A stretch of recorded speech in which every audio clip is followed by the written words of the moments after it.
Louvado seja o Senhor. Mais uma vez, conversando com os irmãos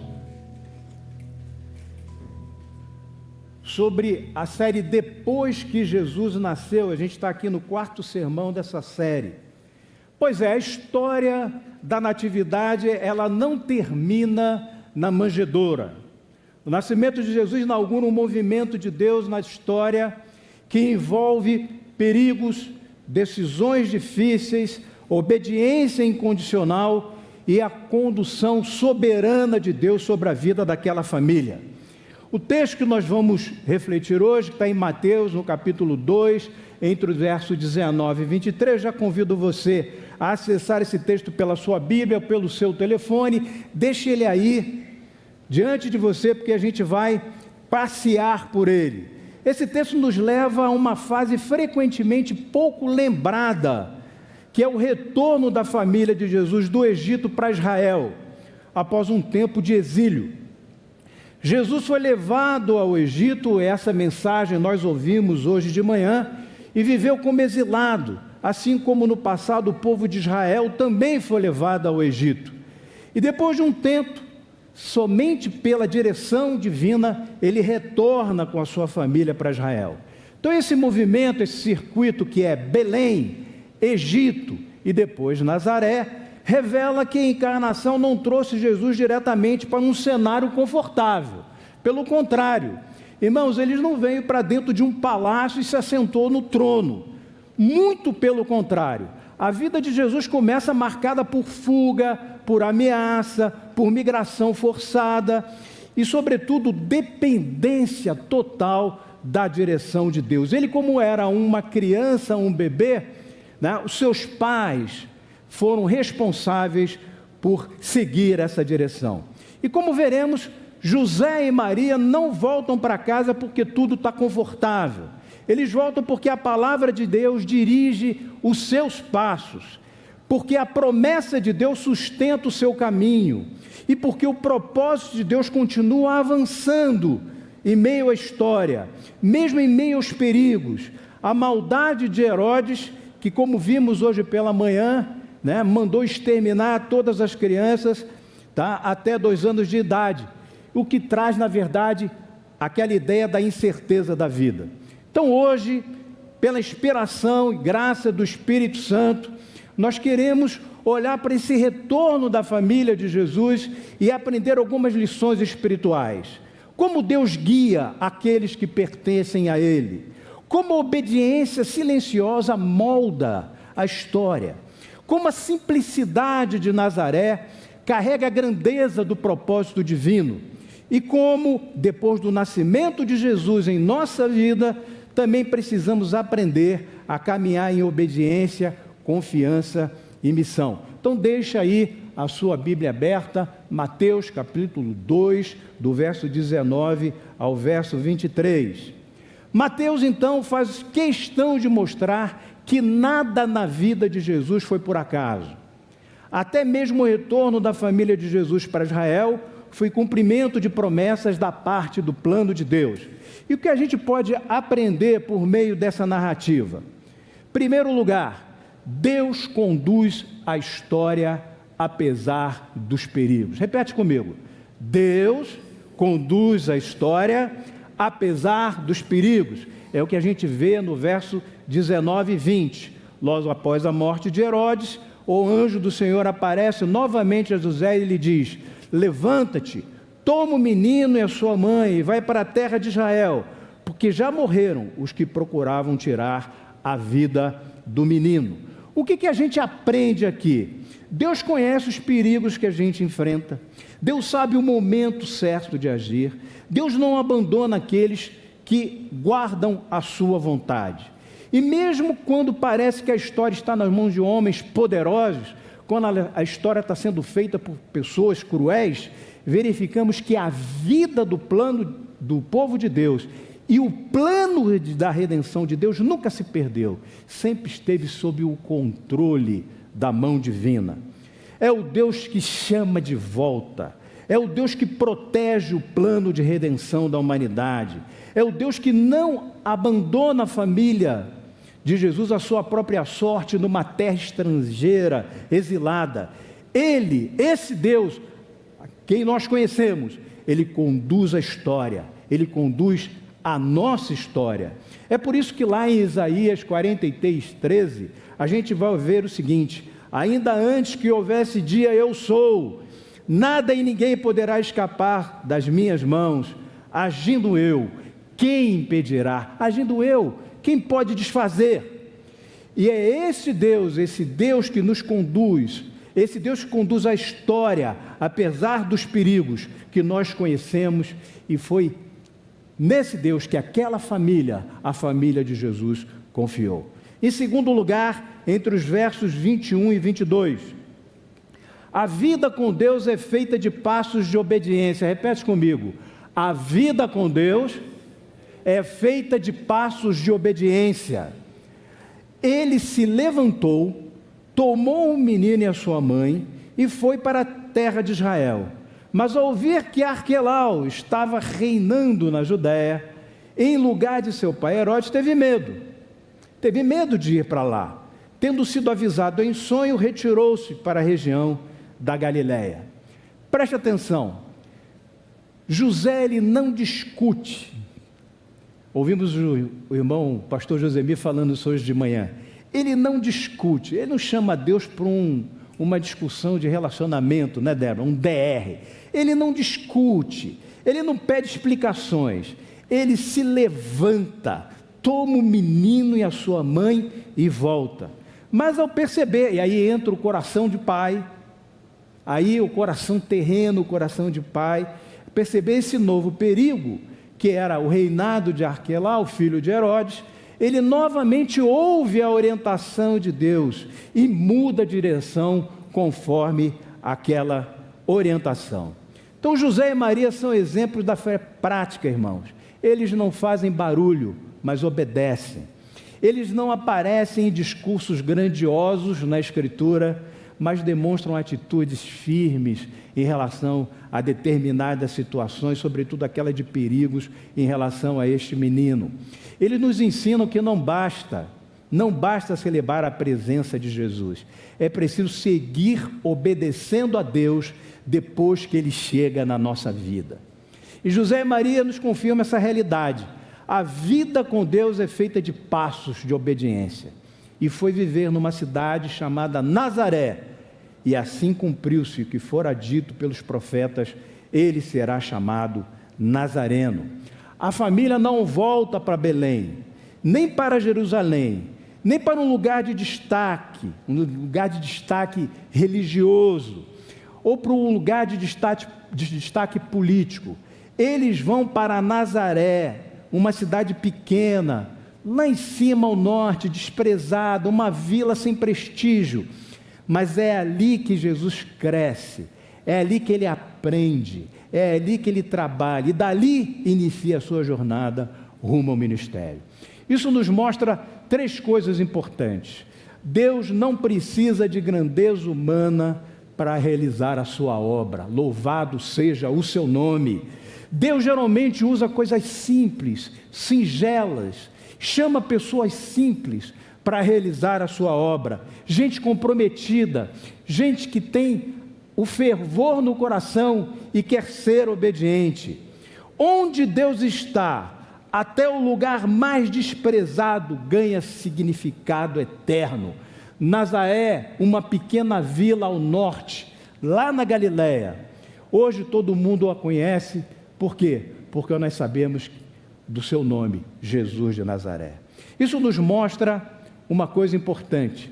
Assim como Mateus encerra esse trecho, mostrando que tudo o que aconteceu era para que se cumprisse o que fora dito pelos profetas, e preste atenção, ele coloca aqui no plural profetas, né?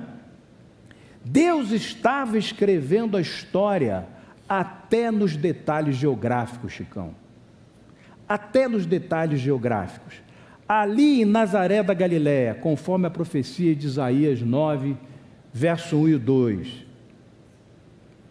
Contudo, não haverá mais escuridão, porque estavam aflitos. No passado ele humilhou a terra de Zebulão e de Naftali, mas no futuro honrará a Galiléia dos gentios, o caminho do mar junto ao Jordão. O povo que caminhava em trevas viu uma grande luz, e sobre os que viviam na terra da sombra da morte, raiou uma luz. A profecia de Isaías aponta para uma região que outrora havia sido humilhada, mas que no futuro, pela presença do Rei dos Reis, Senhor dos Senhores, seria o quê? Honrada. Galiléia dos gentios, terra de Zebulon e de Naftali. Ali em Nazaré da Galiléia, conforme Lucas, capítulo 2, verso 40, o menino crescia e se fortalecia, enchendo-se de sabedoria, e a graça de Deus estava sobre ele. Agora, quais são as aplicações para a nossa vida desse texto, para esse 2026? O que essa volta do Egito para Nazaré nos ensina para hoje, irmãos? O que isso significa o depois que Jesus nasceu na nossa vida e nessa nossa vida prática? Depois que Jesus nasceu em nós, nós precisamos aprender a confiar na condução de Deus. Depois que Jesus é recebido em cada um de nós, nós precisamos entregar a nossa vida à condução dele. É como se você estivesse no seu carro.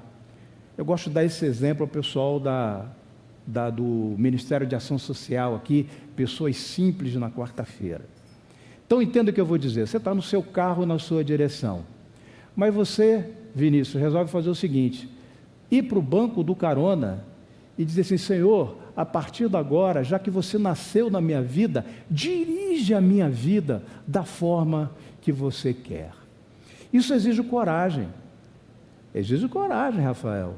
Exige coragem. Exige coragem, Carlos. Isso exige coragem, porque é uma oração que a gente faz, deixando com que o controle da nossa vida vá para as mãos daquele que é a pessoa que conduz a história e que tem a história na mão. Isso é importante, porque assim como José confiou nas orientações do Senhor, a gente também precisa aprender a depender da direção divina em cada passo da nossa vida. E muitas vezes Deus muda os nossos caminhos, desloca a nossa rota, permite inclusive tempos difíceis e nos conduz por caminhos completamente inesperados. Lá em Êxodo capítulo 3, verso 7 e 8, quando Deus chama Moisés, ele diz a ele uma coisa importantíssima que eu quero que você preste atenção. Deus diz assim, entre o verso 7 e o verso 8: de fato, tenho visto a opressão sobre o meu povo no Egito, e também tenho escutado o seu clamor por causa dos seus feitores, e sei o quanto eles estão sofrendo. Por isso, desci para livrá-los das mãos dos egípcios e tirá-los daqui para uma terra boa e vasta, onde manam leite e mel. Presta atenção nesse versículo. Perceba que ele fala o seguinte: tenho visto. Isso quer dizer que Deus vê. O que ele vê? A aflição e a opressão do seu povo. Deus vê a sua aflição. Segundo, Deus ouve, porque ele fala aqui, e também tenho escutado o seu clamor por conta dos seus feitores. Feitores são os caras que usavam chicote nos escravos, né? Então Deus escuta o clamor. Então Deus vê e Deus ouve. Ouve o quê? O nosso clamor. Agora, melhor ainda, eu sei o quanto eles estão sofrendo. Então Deus sabe porque Ele vê a nossa aflição, Ele ouve o nosso clamor. Mas melhor do que todas essas coisas, Ele age, que é o que o versículo diz: eu desci para livrá-lo das mãos dos egípcios e tirá-los daqui para uma boa terra, uma terra vasta, onde emanam leite e mel. Lembre-se, em 2026, nenhuma rota de Deus é sem propósito na sua vida. Confie na direção deles. Segundo ponto, depois que Jesus nasce em nós, A obediência precisa se transformar num estilo de vida. Então presta atenção, não basta apenas uma experiência inicial com Deus, ela é importante. Não basta apenas dizer, eu conheci Jesus, mas depois que Ele nasce em nossa fé, é preciso obedecer. É preciso sair da direção do carro e ir para o banco do carona. E olha, eu vou te dizer algo que talvez te choque. Obedecer quando nós não entendemos, não é, pastor Josemir? Ou quando entendemos, ou quando dói, ou quando parece que é uma coisa simples demais, porque Deus, na sua sabedoria, Ele nos propõe coisas que nós não conhecemos.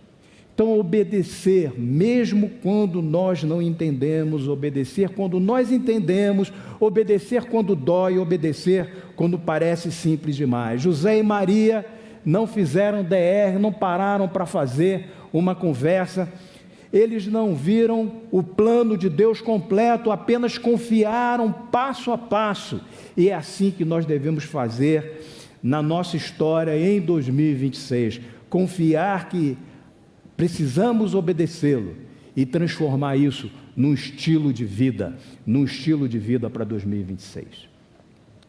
Há uma história que eu gosto muito, um jornalista se aproxima de Abraham Lincoln lá durante a guerra de secessão americana, e ele pergunta ao presidente americano assim, olha, presidente, o senhor tem certeza que Deus está no nosso lado dessa batalha? E Abraham Lincoln vira para ele, olha, senhor, eu não me preocupo em saber se Deus está do meu lado ou do nosso lado. Eu me preocupo em saber, essa é a minha maior preocupação, que se nós estamos do lado de Deus, porque Deus está sempre do lado certo. Presta atenção, nós costumamos pegar as nossas causas e adaptá-las, essas causas, àquilo o que Deus quer. Isso não é verdade. Essa frase de Lincoln é interessante para nos mostrar o contrário. A condução de Deus, ela está em primeiro lugar na nossa vida. E creia, você está no lugar que Ele quer, mesmo que esse lugar seja doloroso, mesmo que esse lugar seja inexpressivo. A segurança de José e Maria e Jesus lá no Egito é um lembrete que os planos de Deus não falham nunca. Ele é fiel para guiar os seus filhos de volta à vida que Ele preparou, mesmo após de períodos de dificuldade, afastamento. E essa confiança nos fortalece para enfrentar os desafios, sabendo que o Senhor governa cada circunstância com sabedoria e cuidado. E por último, irmãos, depois que Jesus nasce em nós, nós precisamos aceitar que Nazaré faz parte do plano. Assim como Deus guiou, presta atenção, nem sempre Deus nos leva para palcos, para lugares de destaque e cenários impressionantes. Então, voltando, assim como Deus guiou José e sua família, Ele também guia a nossa vida.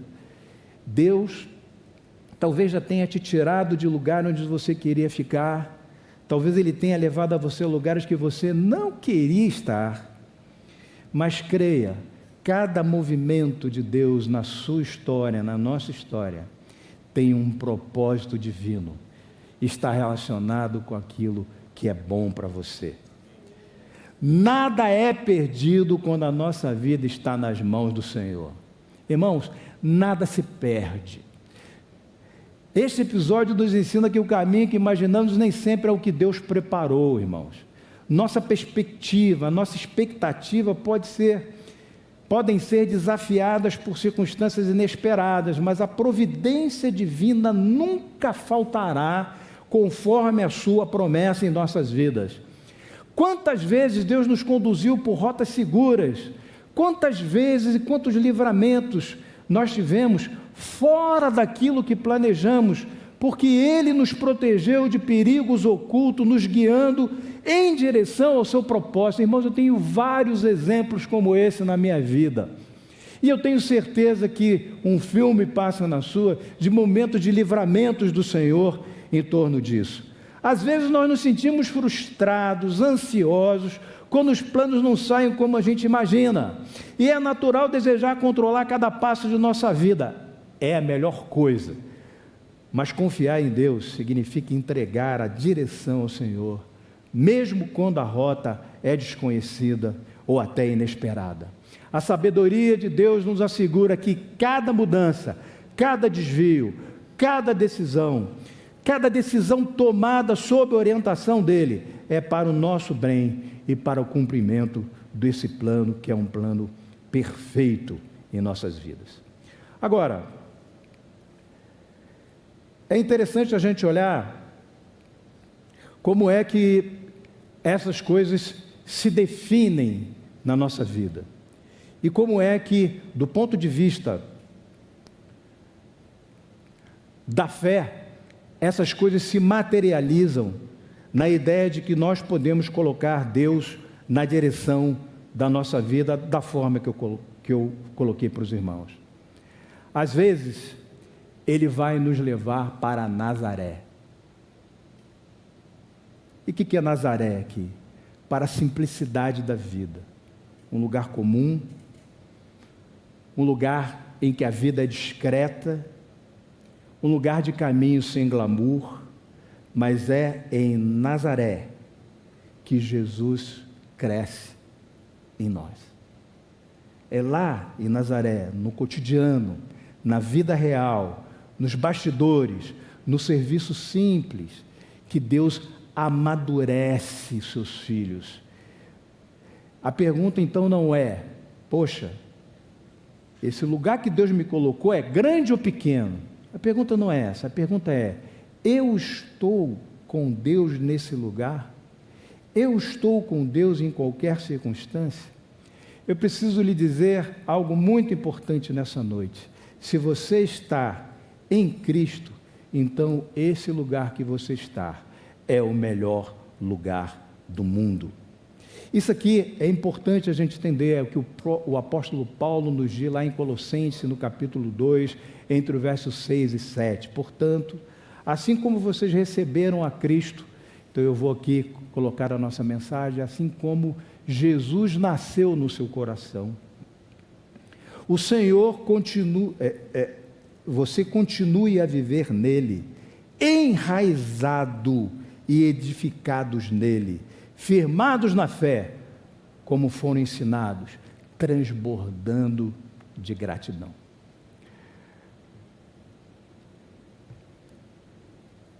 Mesmo após períodos de dor, medo, exílio, dificuldades, Deus nos chama, Deus nos convoca para o lugar onde devemos estar, cumprindo então os seus planos e trazendo de volta aquilo que Ele destinou para cada um de nós. Porque depois que Jesus nasceu, a vida da família de Nazaré não ficou livre de desafios, irmãos. Viveram no exílio, viveram ameaças, viveram fugas, retornaram, tiveram que fazer ajustes, foram morar numa terra diferente, longe da família, se acostumaram com as mudanças que aquele lugar lhes ofereceu. Isso lhes exigiu fé e, sobretudo, olhar para as promessas e o avanço do plano de Deus no crescimento daquele menino que crescia, como nós vimos, em graça e em estatura diante de Deus. E assim também é conosco. Depois que Jesus nasce em nós ainda enfrentamos dificuldades, ainda caminhamos por caminhos, é o pleonasmo, desculpe a professora, mas me ajude na interpretação. A gente caminha por esses caminhos desconhecidos, por essas estradas desconhecidas. Ainda precisamos lidar com os medos, as ameaças espirituais, emocionais, inclusive existenciais. Mas em meio a tudo isso, nós sabemos que caminhamos com um Deus que governa a história. Caminhamos com um Deus que fala, sabe, ouve e desce para agir, que guia e protege. Caminhamos com Deus que transforma Nazarés em lugar de propósito. Então, em 2026, Deus nos ajude a viver como os pais de Jesus, silenciosos quando necessário, firmes na obediência, confiantes na condição divina e disponíveis para servir a Deus aonde quer que Ele nos coloque. Há uma antiga canção, não consegui pegar o autor, os irmãos me desculpem, mas ela diz assim: quero conhecer a Ti na paz desse lugar, e sobre o trono colocar meu ser e o meu pesar, pois Tu conheces o meu viver, meu ser, o meu coração, e o melhor de mim, ou o melhor que há em mim, eu coloco em Tuas mãos. De coração eu quero Te amar, Senhor, o meu viver eu coloco ao Teu dispor, tudo que sou, Pai, a Ti consagro, quero servir-te de coração. Se eu necessitado estou, Tu vem me socorrer, ajuda-me, Senhor, a buscar a Tua face de poder. Às vezes não entendo, ó Pai, o que é melhor para mim, mas vou Te obedecer, Senhor, seguir-te até o fim. De coração quero Te amar, Senhor, com o meu viver coloco ao Teu dispor, tudo que sou, Pai, a Ti consagro, quero servir-te de coração. É assim, é a vida cristã, amados irmãos, nem sempre é fácil, nem sempre é previsível, mas sempre conduzida pelo Deus que nós conhecemos. Jesus que salva também é o Jesus que caminha conosco nos exílios, nos retornos e nas Nazarés da vida. Que aprendemos como José e Maria a obedecer, confiemos como eles confiaram, e vivamos com a certeza de que Deus escreve a sua história em nós, mesmo quando a gente não entende nada, mesmo quando a gente não entende todas as fases desse caminho, louvado seja o nome dele. E que depois que Jesus nascer em nossas vidas, Ele também cresça em cada um de nós, na fé, na obediência e na missão. Que o Senhor complete em nós essa mensagem. Vamos ficar de pé e vamos orar. Pai amado, muito obrigado. Obrigado, Pai, por aprender que a obediência faz parte da nossa caminhada. Obrigado, ó Deus, porque nós podemos seguir-te de coração. Às vezes, ó Pai, nós não entendemos a Tua direção, mas nós confiamos, Senhor, e declaramos que nós vamos seguir-te até o fim. Ó Pai, completa em nós a Tua obra. Se for necessário, nos leva, Pai, até as Nazarés da vida, na simplicidade. E faça, ó Pai, com que cresçamos como Jesus cresceu, nesses lugares simples, nesses lugares de cuidado e de aprendizado. E nos traga de novo, ó Pai, renovados, para que possamos, Senhor Deus, completar a obra que Tu destinou a cada um de nós. Somos pequenos, ó Pai, com pouca força, mas nós confiamos em Ti, na Tua graça e na Tua misericórdia. Que 2026 nós possamos, Senhor Deus, implementar aquilo que aprendemos nessa noite, a obedecer, Senhor, a deixar que conduza as nossas vidas, a entender, ó Pai, que os lugares simples são lugares de aprendizado. Faz, ó Deus, essa obra em nossa vida, para louvor e glória do Teu santo nome. É a nossa oração em nome de Jesus. Amém e amém.